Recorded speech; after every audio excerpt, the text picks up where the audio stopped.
How are you guys? Good. Yeah? Good. It's Yeah. lovely to have you here. This is our first one together. Is that true? Just Is us it? two? Is that true? Did we Just do one? just the two of us. Yeah. Oh, wow. I feel honored. He's much more It's fine. interesting than me. I'm just letting you know in advance. I kind of, I don't know where to begin, to be honest, but I guess I want to say by saying thank you.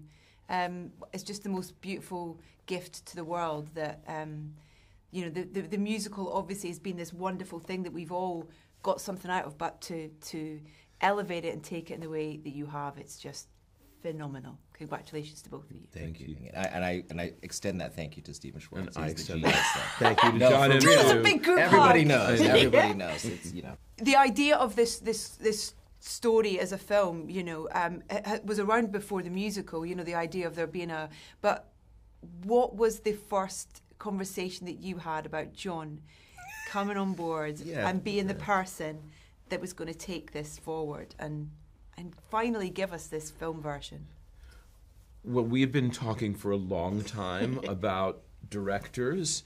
And when we first started the conversation, I think Jon was in college or something like that.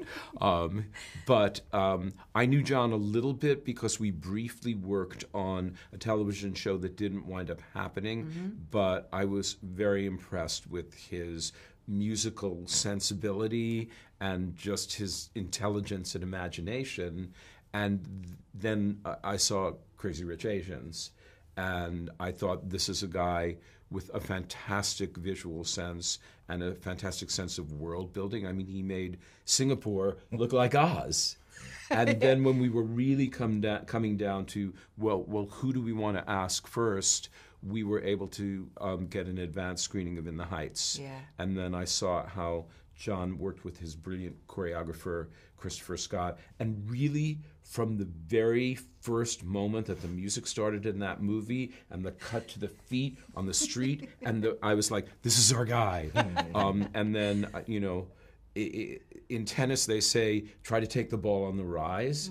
I think we got jonmchu on the rise. We were just lucky, you know, to get him at this stage in his career where he wanted to do these two movies with us and for us, and as we say in Wicked Land, we couldn't be happier. Well, it's interesting you mentioned the word kind of, you know, vision, because I was lovely hearing you talk about the first time that you'd seen the musical, which was before it hit Broadway, I believe, and you saw the film in your head when you were, you know, you could see it. Absolutely. You knew what you wanted to make even back then. Yeah, I think I felt very privileged to have seen it before knowing anything. All I knew was it was a Stephen Schwartz new musical, so I was excited about that. Yeah. And sitting down, watching it, it blew my mind. I remember being swept away, as if watching E.T. the first time when I was a kid, and the spaceship goes off into space, and yet it also brings you home. Yeah. Those two things are like the elements of cinema and of storytelling that I aspire to do, and they were doing it on the stage, right in front of my eyes. I was shocked. And I loved how you've said that it was really important for you to, you know, to do your research and to go way back to the origins of the, you know, way back to Bowman, and kind of just bring yourself through that journey of these characters in this story. Why was that important to you, and what were the most important elements that you pulled out of that? Yeah. Well, there's two parts. One, because of my own interactions with the Wizard of Oz world, with my parents as immigrants coming, being an all-American kid, that they wanted to infuse us with the American dream, the yellow brick road and the wizard that'll give you your heart's desire. So that was already bred in me. Yeah. But re-examining that story is a fascinating thing when, you know, when you're 20-something years old and trying to do that. And then my conversation with Stephen, I was very lucky to sit with him and Winnie Holtzman, talking about the script and every line of every song in this musical, why he wrote it, and it was very clear that the importance of its origins in the L. Frank Baum's books were so important to understanding how to translate this. So that was a big influence, and the way he talks about Wizard of Oz and how it connects in all the ways, that was really important. I think what we took mostly in the movie was one, the thematics, of course, the political ideas that are inside of there, the personal ideas that are inside of there of what happens when the American dream is at its fullest, and what do you do next? But also the designs from the Denslow drawings have a big influence on our movie, and yeah. So those are all the things. But really, it was knowing how much it meant to them too. I watched a documentary yesterday about about this Wicked, and it was amazing. It was so fulfilling to kind of hear the whole origin story of it. And you were sat at the piano, and it's just glorious. And just for you as well, when you were writing the musical, how important it was for you to have those connective tissues to those moments, to with the notes of Somewhere Over the Rainbow being incorporated into your creation. It's like, it's so beautifully poetic, but being so truthful to what inspired you from the story. Yeah, well, in addition to the L. Frank Baum books, which we all read as kids, I don't know how it is over here. I mean, I know people know the 1939 movie, The Wizard of Oz. In America, it's like an American myth. We all know it by heart. Yeah. It was on television every year. Families would gather and watch it every single year. So I knew all the lines of the movie. Yeah. You can't really get through a day in America without hearing some reference on a television show, in a magazine article, in a newspaper headline to The Wizard of Oz. Yeah. Somebody will say something like, I don't think we're in Kansas anymore, or there's no place like home, or whatever. It's that embedded in American culture. And so Winnie Holzman and I, when we were working on Wicked, even though we were adapting Gregory Maguire's brilliant concept for a novel, we realized that we had to act as if the 1939 movie was a documentary. Mm-hmm. Like, that is what happened, and we can never contradict that. Whatever we do in our story, we can say, this happened right before that, or while this was going on over here, but we can never, you should be able to cut Wicked and The Wizard of Oz together, and of course it's different actors and different looks, but from a storytelling point of view, it should make sense. Yeah. I wanted to ask about, because I don't know where to start with the music and the performances, and it's just it's so rich with discussion and celebration.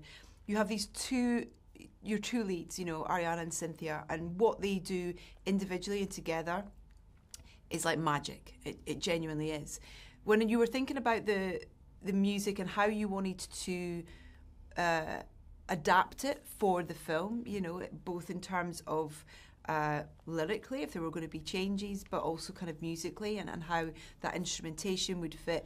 How much of them fed into that, or was most of that already done before the casting was finalised? Well, in terms of arrangements and orchestrations, to be honest, a lot of it had to do with Cynthia and Ariana.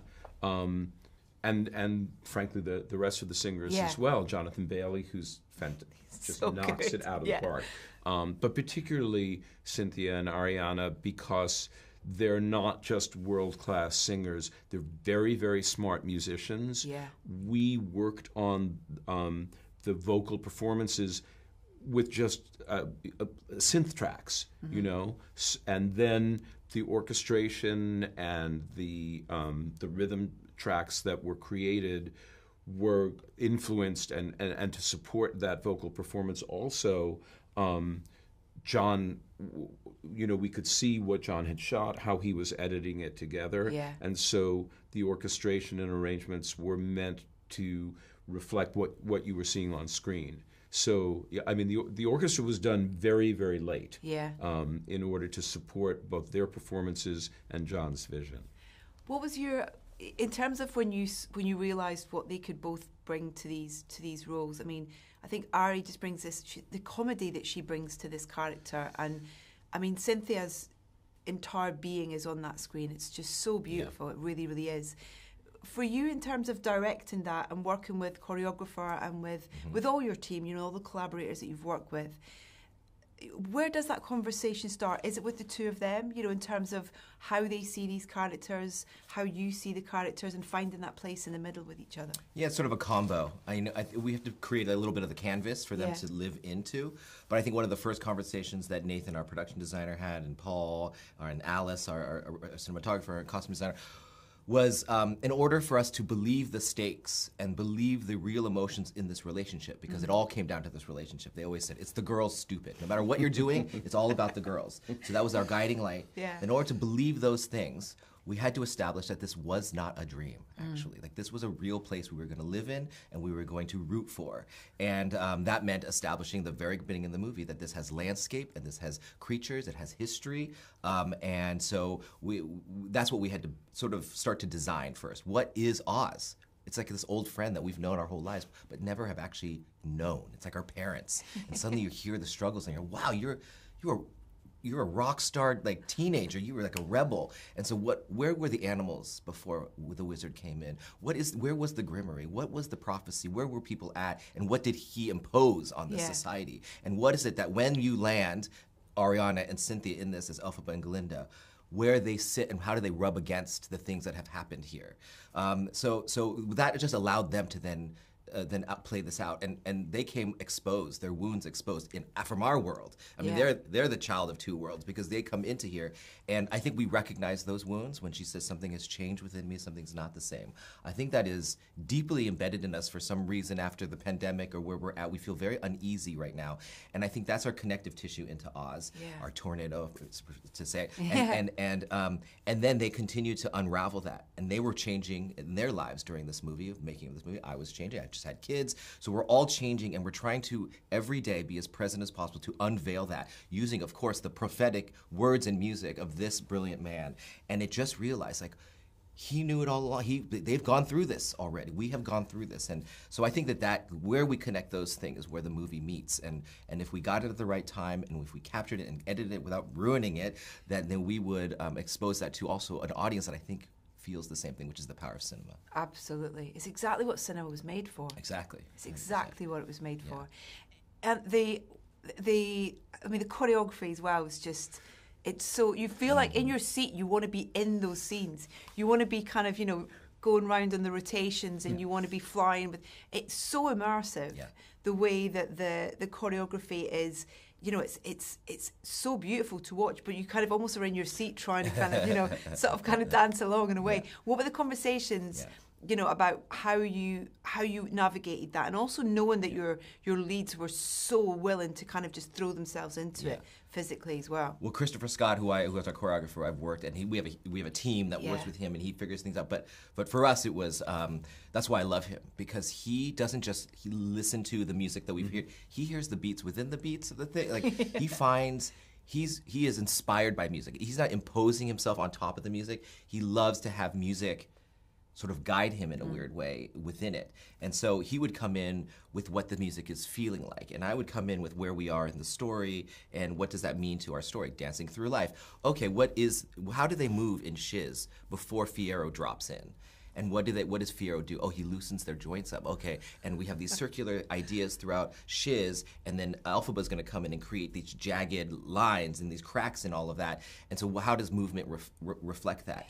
And then you have Cynthia and Ari, and so we set up sort of a language. That's sort of like a temporary language. And what I love about our team is nobody's precious. Like, I think to make this right, we all had to build things and know that we could change it, and then walk into it. And as we're walking into it, trust each other that we could call each other out and find the right fit. And nobody was precious to hold on to something that he just wanted to put in, that we were going to go into the fire together. And so I think that was when we got Cynthia and Ari, was, okay, their music style is shifting and changing according to, oh, I'm Not That Girl is slower than what we thought from before. Wizard and I has ebbs and flows the way it never had before. Okay, so then that means the movement may change. Oh, we're not using that set at all. Trash that set. We're going to a totally different place. Wow. So it's that kind of, even though it was a giant movie, we had to make it feel like we were making a little independent movie. And I think that was the key. But that takes trust amongst all the different players, and no giant ego ramming something through. Otherwise it wouldn't work. Well, you see that in those kind of, like, whether it's Popular or Gravity, the kind of how they both kind of lean into each character. It really allows that sort of complete physical sort of performance in a way. Yeah. You know, and they had it. Yeah. Like Ari's, you forget, oh my gosh, Ari's done tours, world tours, doing all this stuff, because she doesn't wear that on her sleeve, like out there. You're like, oh yeah, she has muscle memory. Like, and same with Cynthia, she sells out the Walt Disney Concert Hall, and like they know those presents, so they can pull that card at any time. But they're so willing to learn, and they're willing to be vulnerable in other areas that I think that combo is. You have so many weapons. Seeing a little bit behind the scenes of the filming of Cynthia with Defying Gravity is just with the harnesses and how, I mean, wow. Yeah, and she wanted to do that. She wanted. Did you know that she? I mean, you must have had like a kind of plan B. You know, the kind of the double and the ready to kind of. Yes, but we have the double ready to go. We have the pre-records ready to go. I'm like, we're throwing wind at you. We're spinning you. You're gonna be dizzy. Like we'll give you all the outs. And I give her all the way, even though she said she wanted to do it herself. She trained for a year to do all of that. Even on the day, I was ready to, like, she won't really do that when she realizes how.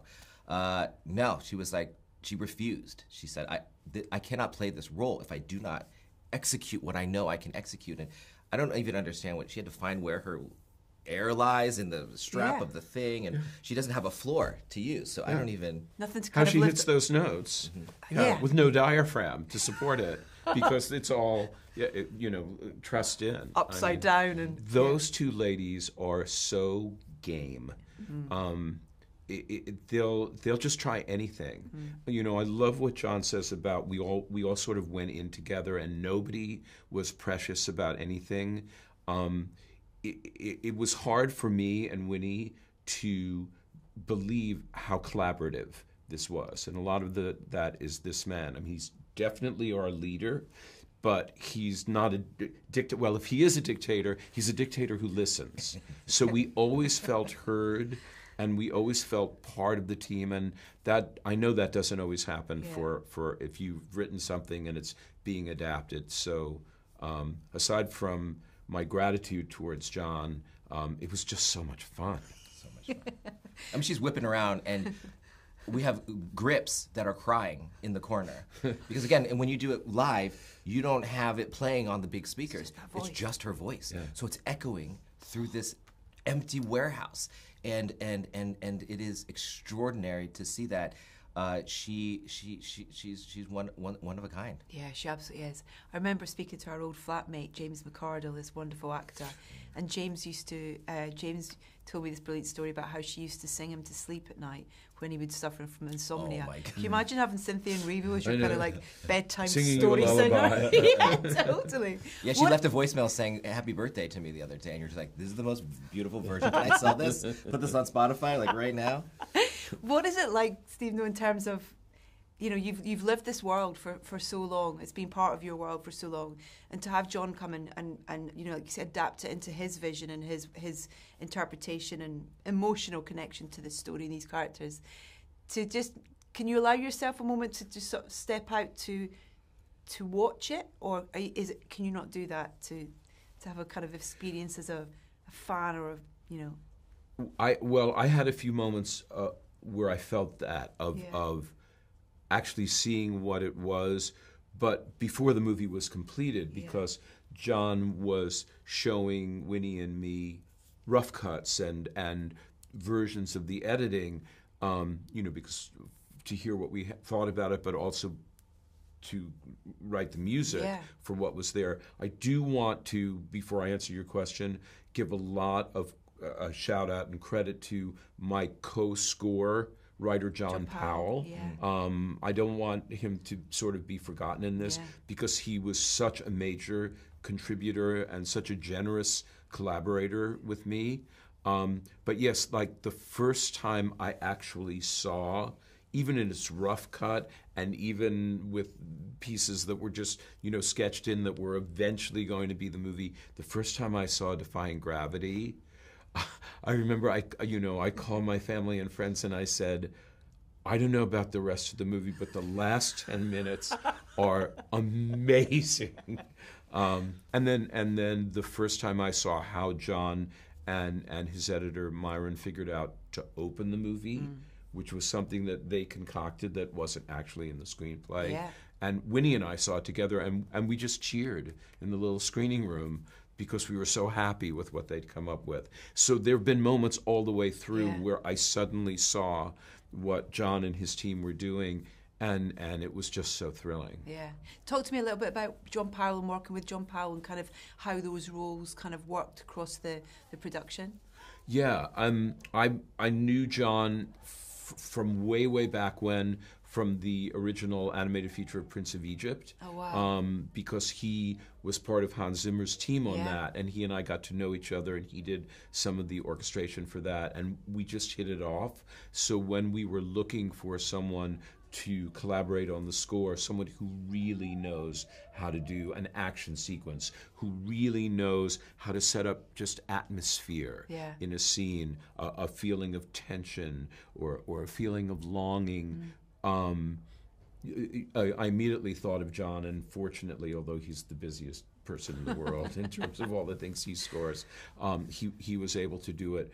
But we talked a great deal. We spent a lot of time going through thematic material and musical motifs, and what does this theme mean, and what does that theme convey, and then he wove it into the parts of the score that he wrote. So I feel it's so seamless. Yeah, absolutely. I mean, even I don't remember anymore. Did he write that? Did I write that?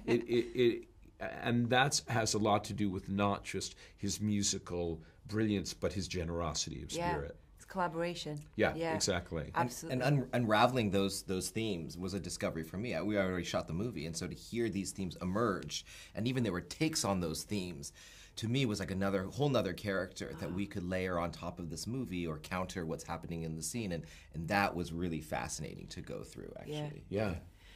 Mike's probably just didn't pick up. I think Ari was just walking past outside giving us some of her soprano. Yes, I heard that. I didn't hear that. But even that side of it, for her to kind of to dive into that world of teaching, of learning to as a hugely successful singer, but to kind of go, no, I need this addition to what I can already do to really fulfill this part to achieve it. Yeah, and I wasn't even there for some of those parts because I knew Stephen has trained so many Galindas and Elphabas, and I really wanted them to go through Wicked School first before I ever stepped into it. Can we all sign up for that? Yeah. I had gone through 6 months of Zoom Wicked School, so I wanted these girls to go play. Yeah. And so there were discoveries that happened that I didn't even know when they happened or how they happened. Yeah. It was, again, I mean, we keep using the word collaboration, which I do think maybe is unusual for a movie on this scale.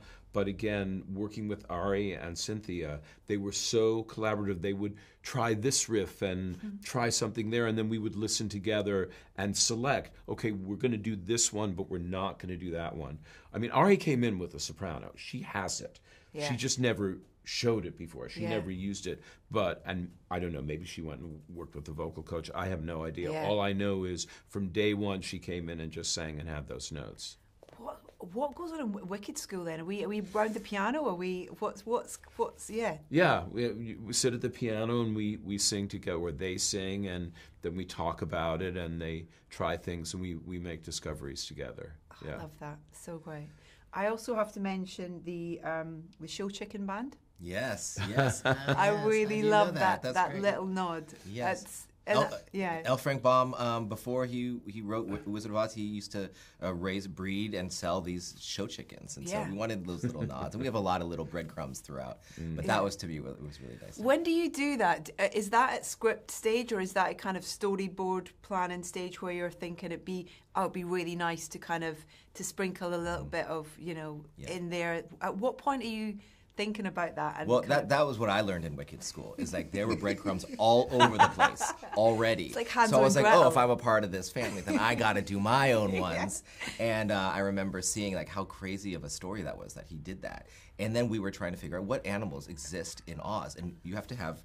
They have to start designing these animals. Yeah. And I wanted really only animals that were either mentioned in the Wizard of Oz books or had some sort of connection. Yeah. And so that was one of them. I was like, we got to have these chickens. And what if they're playing the piano and they have feed all over these? But it's not a piano, it's an Ozian piano. And everything always had to be a little bit out of this world, not exactly of this world.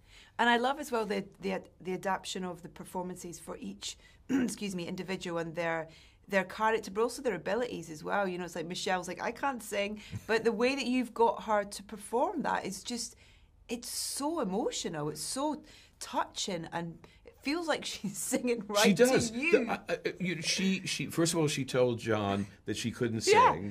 Then she came into the recording studio like 2 days after she just won an Academy Award as Best Actress. And then she flies to London, comes into the recording studio, again, so game, says, I can't sing, but I'm going to try. And then she sang. And we didn't fake anything with Michelle. I mean, that is her singing. We didn't bring someone in to sing extra notes, as I've sometimes done with some people, in an animated feature. We didn't really tune her very much. Yeah. Basically, I mean, we obviously did some rehearsing and we did a few takes, but she sang. I saw her last night and I said, you told me you couldn't sing, but I hope you know now that you can. And I was so tickled at the premiere last night because after the little section that she sings, she got a hand for her singing. Yeah. I was so happy about that. And Jeff as well, it's kind of like just the kind of the personality that he brings into that performance as well. Jonathan's really interesting because I love the fact that this character it's almost a character playing a character in a way within absolutely. in terms of he's putting on this thing. It's not really him, but that, the character's putting on this thing. So and that's really interesting because when you see him with Cynthia, you kind of get little cracks and points of that. But for that performance to hold that back, but to then to kind of just give little, that's brilliant. a really nuanced performance, Yeah, isn't it? and I think that he helped me see something that really cracked the movie for me. Yeah. In terms of our movie, of that at some point, everybody has to wake up from this dream. At some point, everybody asks the first real question about the story they're living in. In a weird way, it's almost Pleasantville. And you've always said, like, when you look at Fiero auditions, you always look at this one line when she says, you wouldn't be so unhappy. Yes, exactly. That's a lot about how we cast that role, because he's coming in being this party boy. Yeah. And then I don't want to do too many spoilers, but at a certain point, Elphaba says something to him that shows that she actually sees him inside, and he doesn't have a line. He doesn't respond. In fact, after a moment, he brushes it off because he's not ready to face it yet. Yeah. But that is the telling moment for us when we're trying to cast the various Fieros, is how does the actor respond when he hears her say that? Yeah. And Johnny, Oh, yeah. at that moment, Yeah. we got a close up where we can actually watch his little brain break. It's almost like he freezes in time, and you see him processing it. And from then on, he's not the same. Yeah. And I think we were like, oh, if that hasn't happened to him, that has to happen to every character. Yeah. That even Elphaba, her break is at some point, but she's breaking other people's reality too. Yeah. And to me, that was The dance is just... yeah. Oh, God, I'm going to start crying just thinking about it. So powerful. I've been really cautious about no spoilers in our chat as well. But I'm going to leave you by just saying I very much hope we have some more from you guys at some point in the future.